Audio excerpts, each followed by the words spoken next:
22 जागा मागितल्या होत्या. आम्हाला काँग्रेसनं 20 जागा दिल्या होत्या. पर वंचित आघाडी आल्यानंतर आम्हाला 12 जागा मिळाल्या आणि 12मध्ये आता आम्ही मला वाटतंय 10 ठिकाणी ॲप्लिकेशन भरलेलं आहे. 10 ठिकाणी म्हणजे तुमची यादी फक्त 6 यांची दिसते. नाही, 10ची आहेत. तशी 12 लोक आहेत आमची. ती यादी पूर्ण आली नाही. सेकंड यादी तुम्ही मिळालीच नाही. तुम्हाला BJP किंवा काँग्रेसचीच मिळते, मनसेची मिळतील, असं म्हणजे नाही मिळाली. 2 जागा का शिल्लक राहिल्या? भरलेत की ते त्याही भरलेत. 12 एक जागा फक्त भरली गेली नाही आमची. 226ला तो उमेदवार आमचा गेला बी फॉर्म घेऊन ती दौराच बंद करून टाकला. बरं, असं समजलं मला.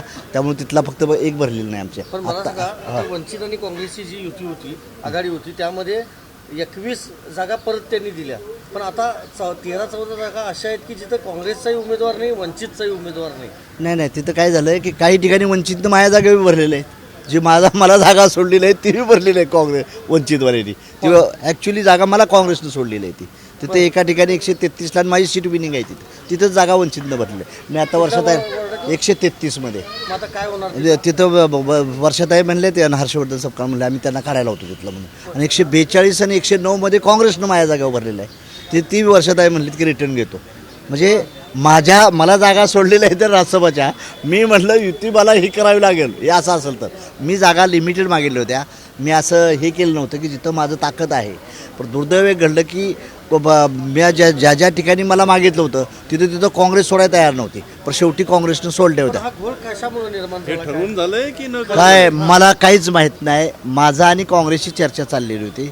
नंतर कसं झालं की वंचित घेतल्यानंतर थोडासाही झाला असेल, डिस्टर्बन्स झाला असेल. आम्ही म्हटलं काही जागा कमी मिळाल्या तर चालतील, आपल्याला वंचित येते तर बरोबर झालं. आम्हाला पहिलं टार्गेट आहे की BJPला हरवायचं आहे. ह्या दृष्टीनं आम्ही एकत्र तिथं आलतो.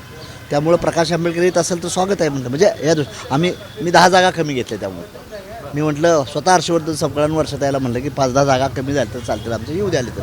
आपल्याला काय करायचं, विनिंग बी बघितलं पाहिजे आपल्याला. या दृष्टीनं आम्ही प्रयत्न केला.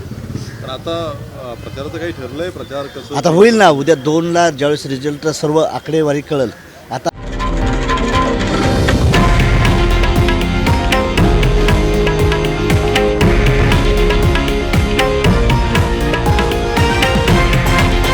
हे आहे देशातील नंबर 1 न्यूज नेटवर्क आणि आपण पाहत आहात TV9 मराठी, एकमेव.